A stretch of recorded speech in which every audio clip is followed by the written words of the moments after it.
여러분 안녕하세요. 수요성경 공부 마가복음 3장 함께 시작하겠습니다. 1789년도 프랑스 혁명 때 많은 사람들이 탈기독교화 되기를 원했습니다.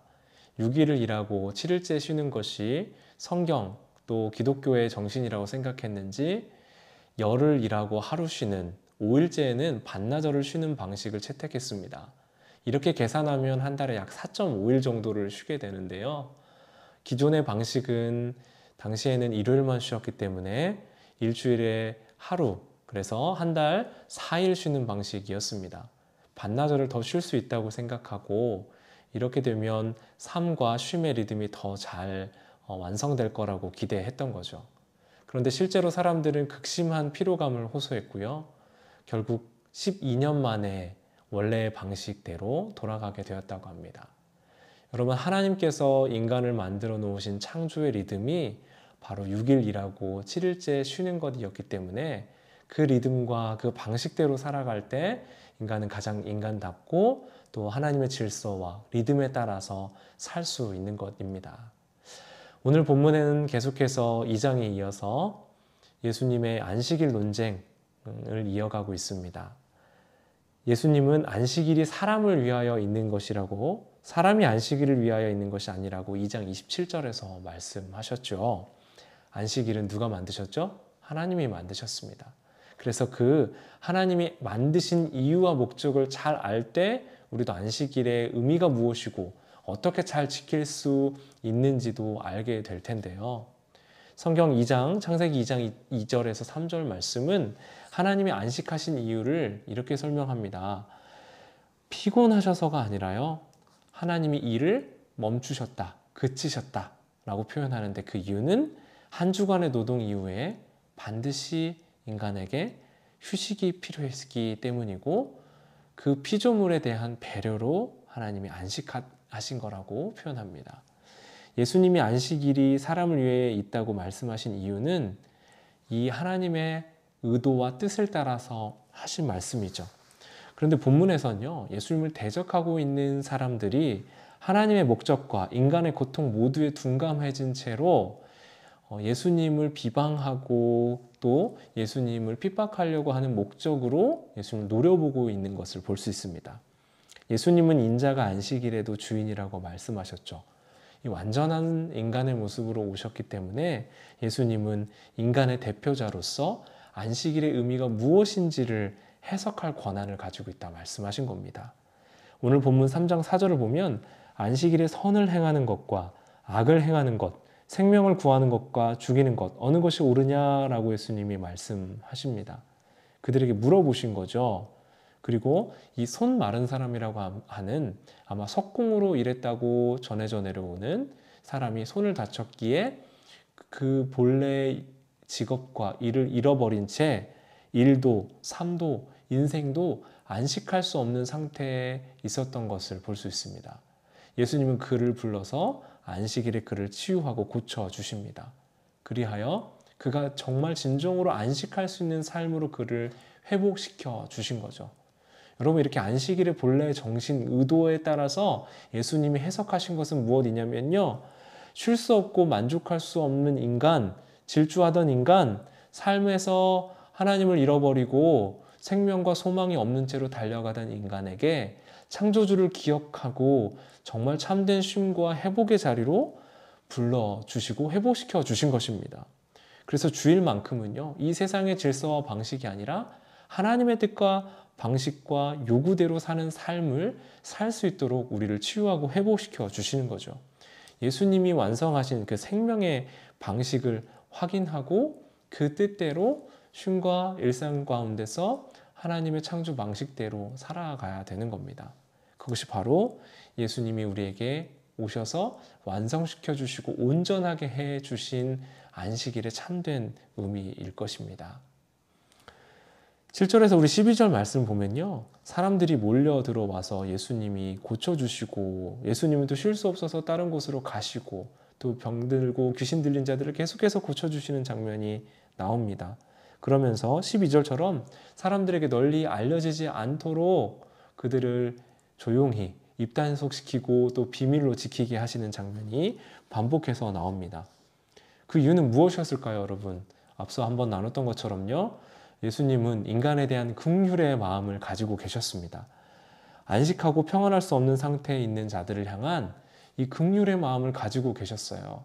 그래서 그들을 외면할 수 없었고 고쳐주시고 병 고치시고 귀신 쫓는 일을 하여 주신 겁니다. 그런데 예수님이 원래 이 땅에 오신 이유는 전도하고 하나님 나라를 선포하고 그리고 십자가를 통해 온 인류를 위한 구원의 길을 가시는 것이 예수님이 이 땅에 오신 이유였잖아요. 근데 8절에서 10절을 보면 사람들은 기적의 일꾼으로만 예수님을 인지하고 예수님께 나아왔고요. 또 11절을 보면 귀신은 예수님이 누군지 정확하게 알고 있었지만 그들은 예수님께 꾸지람을 듣는 존재로 나옵니다. 여러분, 귀신들은 예수님을 알았는데 왜 악한 행동을 하고 꾸지람만 들었을까요? 그들은 예수님을 말로는 인정했지만 사실 메시아, 구주로 인정하지는 않았어요. 11절에서 귀신들은 예수님이 누군지 알면서도 그분께 엎드린 것은 아니었습니다. 귀신들이 예수님을 표현할 때 하나님의 거룩한 아들이라 불렀고요.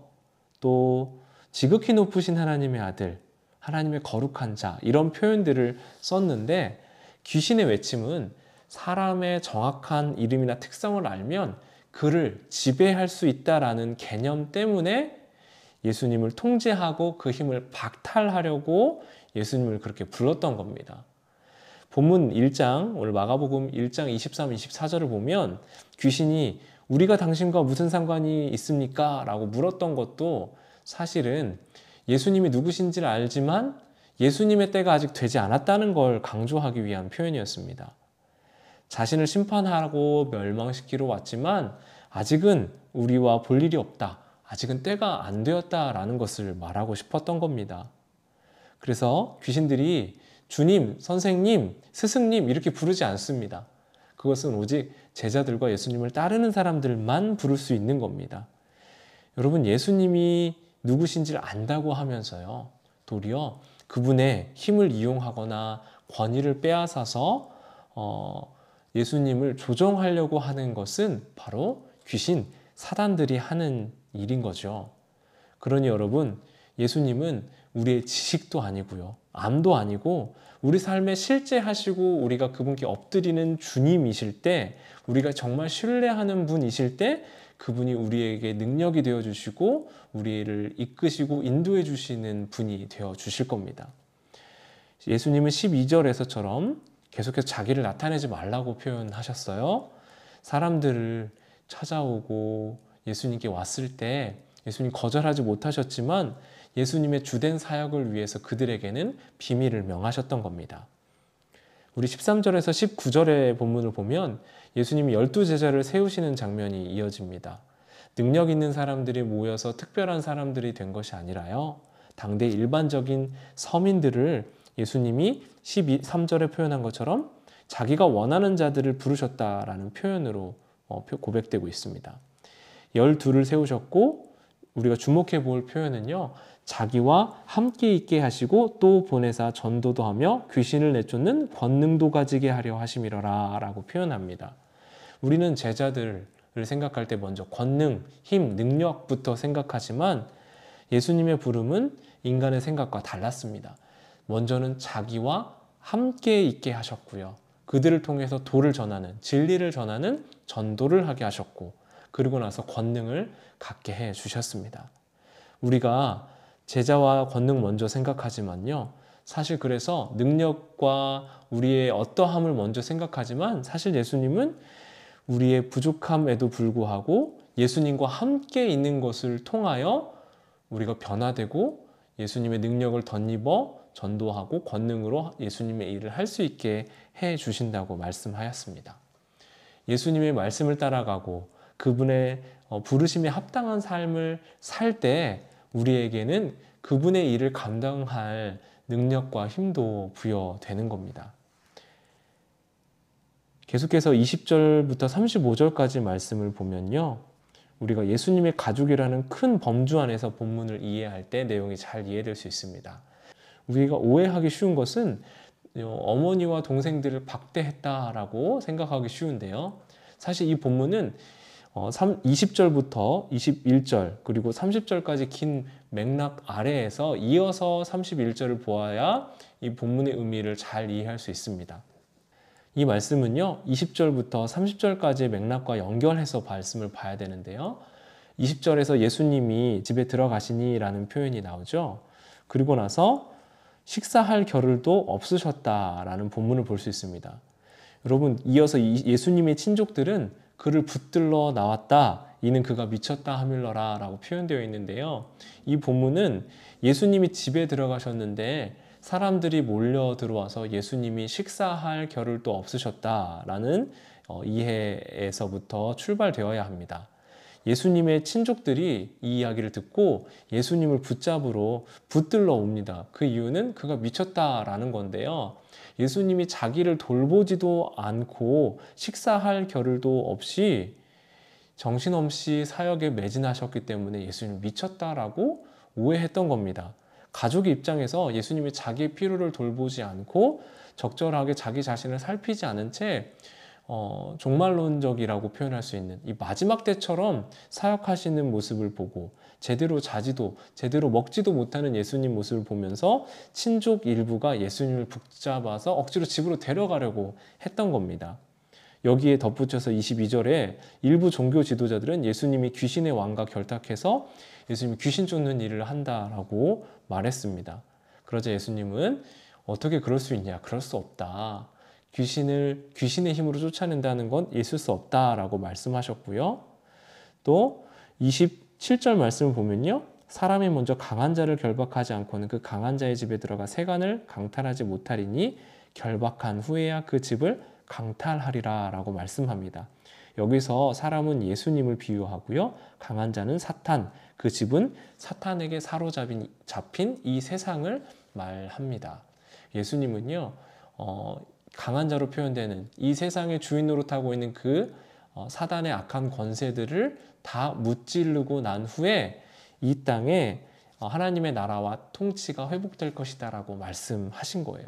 그러니까 어떻게 귀신의 힘으로 귀신을 쫓아낼 수 있겠느냐라고 말씀하신 겁니다. 이렇게 사람들의 오해를 교정하고 말씀하고 계시는데 그때 어머니와 동생들, 예수님의 어머니와 동생들이 왔다라는 이야기가 들립니다. 이 맥락에서 예수님은 거기에 앉아있는 사람들이 내 어머니요 형제요 자매다라고 말씀을 하신 거예요. 그러니까 예수님께서는 동생과 어머니를 박대하려고 하신 게 아니라 하나님 나라에 대한 열심, 하나님을 전하고 하나님 나라를 회복하기 위한 그 열심을 마치 미친 광기로 착각하는 가족이 아니라 철저히 말씀 앞에 예수님을 순종하고 하나님 앞에 나오는 그 신뢰를 통하여 하나님의 가족이 된다라고 말씀하는 겁니다. 맥락이 중요한데요. 하나님의 자녀가 되었다라는 것은 핏줄, 혈통이 아니라 이렇게 예수님을 전적으로 신뢰하는 신뢰를 통하여 가능해진다고 말씀하는 겁니다. 우리를 스스로 이스라엘 사람이라고 생각하기 쉬운데요. 사실 우리는 혈통이 아니라 믿음으로 하나님의 자녀, 구원 백성이 되었습니다. 핏줄로 연결돼서가 아니라 예수님의 부르심에 순종해서 살아갈 때 우리가 하나님의 가족, 자녀가 되고요. 혈통으로서의 유대인이 아니라 하나님의 뜻을 따라 합당하게 행함으로 하나님 나라에 합당한 사람이 되는 줄 믿습니다. 오늘 마가복음 3장 전체를 통해서 예수님이 어떤 사람이 하나님 나라에 합한지를 말씀을 통해 보여주셨고 또 우리가 주목하고 봐야 되는 것이 무엇인지를 알게 해 주셨습니다. 우리가 예수님의 마음을 따라서 안식일을 지켜 안식일 정신을 회복하고 또 12제자와 같이 제자 된 삶이 우리의 힘과 능력이 아니라 예수님과 함께함을 통해 이루어진다는 걸 기억하기 원합니다. 그리고 우리의 어떤 행위나 예수님에 대한 오해가 아니라 오직 믿음으로 예수님의 가족과 하나님 나라에 속한 백성은 예수님을 오해하지 않고 예수님의 말씀을 순종하고 따라가는 삶을 통해 가능하다는 것을 배웠습니다. 이 말씀 따라서 살아가는 우리 신신의 대하는 장로교회 모든 성도님들 되시기를 간절히 바랍니다.